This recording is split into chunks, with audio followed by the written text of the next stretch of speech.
Welcome back, Dr. Reed.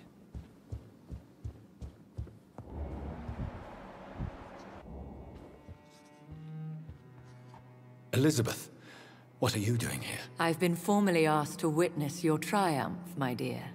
After all, isn't it the natural role of a woman to support her man in victory? But it's you who insisted I join the Ascalon. Please forgive my giddiness.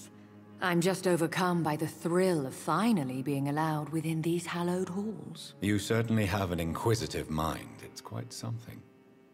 Elizabeth Ashbury, only you can make me smile in these difficult times. And the same to you, Jonathan Reed. Now go have your little chat with the chairman. I can see he's practically bursting to hear your report.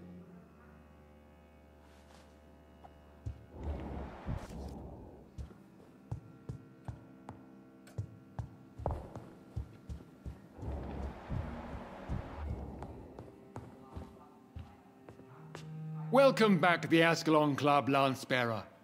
Please, tell us the good news. Have you put an end to the epidemic? My hypothesis was correct. Doris Fletcher was the source of the contagion in this part of town. She was probably the first to be infected. And you cleansed her before the hunters, I've been told. Well done, Dr. Reed. You thrust your lance and pierced the very heart of the corruption. I'm just a doctor. The important thing is, we won a major battle for the survival of London. For that, we salute you. Thank you, my lord. Now, I have another task for you. One of the utmost importance. Perhaps even more so than the previous. I'm listening. It's time for you to perform a most sacred duty for the club. I want you to recruit a new vampire. Recruit a new vampire? Are you sending me on some sort of diplomatic mission? Not exactly. I want you to make Aloysius Dawson the Ekon he deserves to be.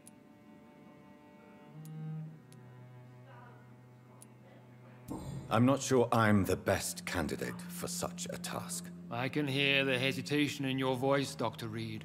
I admire a man of principles. But in this matter, there is more at stake than your moral comfort. It's not a moral question, Lord Redgrave. It's the responsibility of giving immortality to a man I barely know. Nonsense. Aloysius has been a member of the Ascalon for years. This is but the fruition of a long-held plan. How would you like me to proceed? Aloysius is waiting for you at the Dawson estate. Once the deed is done, I'll join you there to celebrate this momentous occasion. Before I go, I have a few questions. All right, I'm listening. You invited Lady Ashbury. Wouldn't that be breaking one of your cardinal rules? No women allowed. Not allowed as members, no. But considering the circumstances, I thought you'd like to have her here to witness your triumph. So it's a temporary admittance, then? Something of a bargain, considering the crisis we're currently facing. Why Aloysius Dawson? Because he is about to die. And he just may be the most influential man in England. After me, of course. Did he choose me? No, I did. My decision is very recent, to say the least, but it is entirely mine. Does he know I'm coming? He can't wait to become your progeny, Dr. Reed. Especially now that you have shown how strong your lineage is through your sister. How would you like me to proceed? Don't worry. Aloysius has had many years to prepare himself. He has studied our kind for decades. So shall I just let him drink my blood? Yes. Aloysius will gratefully sup on your blood. His heart will slow, then stop. But he will rise again as one of us, an immortal. Is there any danger? Our blood alters a mortal body so deeply that some don't survive the metamorphosis. They die for good. But Mr. Dawson has been preparing himself for a long time.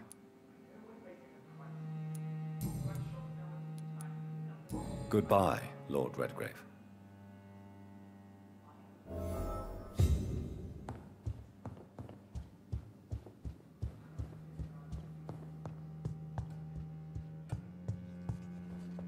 Are you all right, Jonathan? Lord Redgrave has just ordered me to turn Aloysius Dawson, to make him my progeny. I see.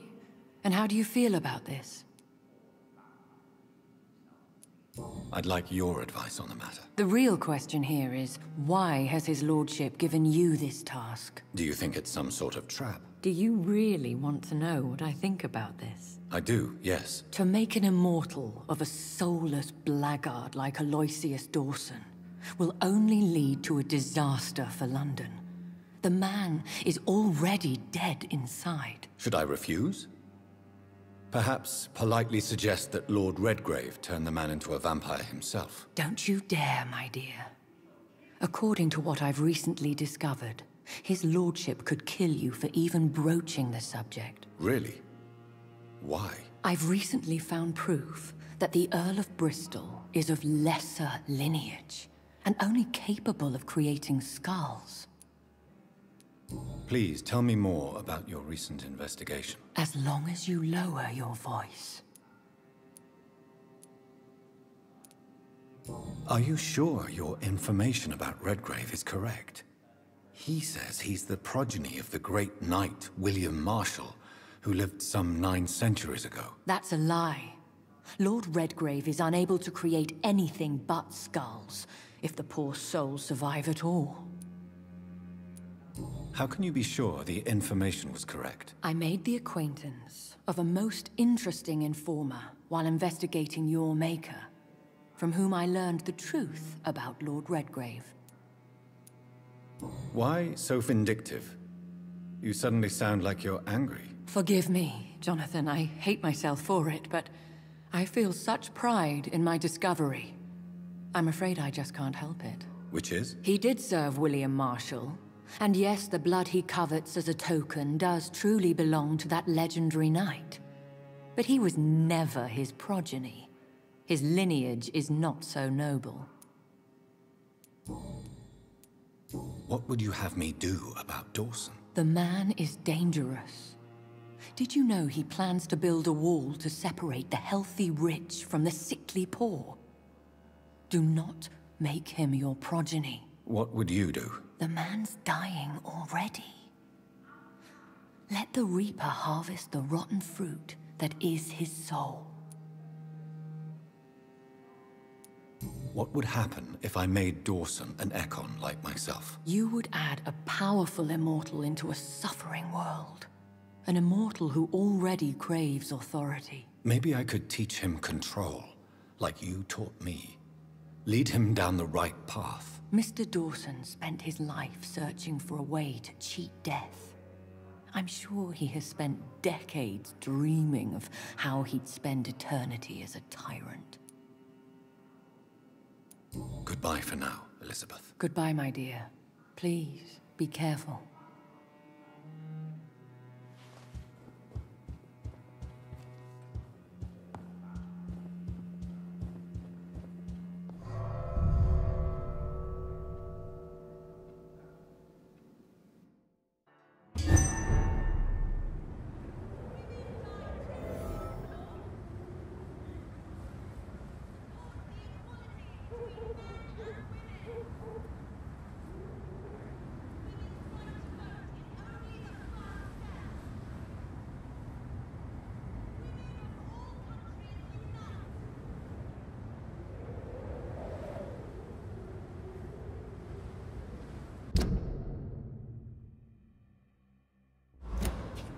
It looks like vampires have to obey Mendel's laws when producing progeny.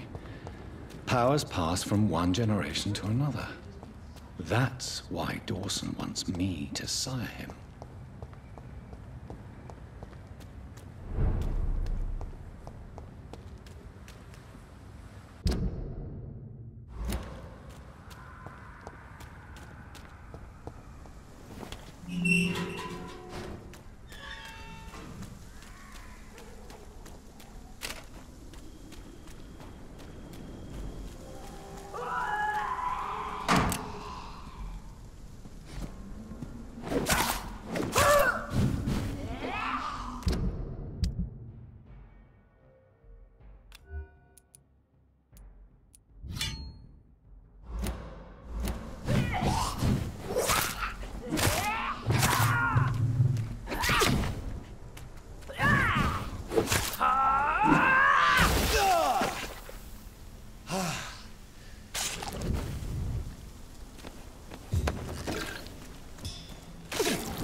Step away, sir.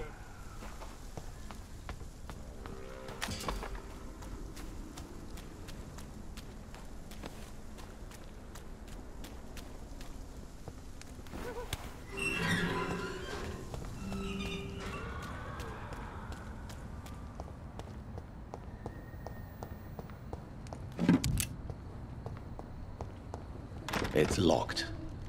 I should find another way to get into the neighborhood.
Londoners are no match for me.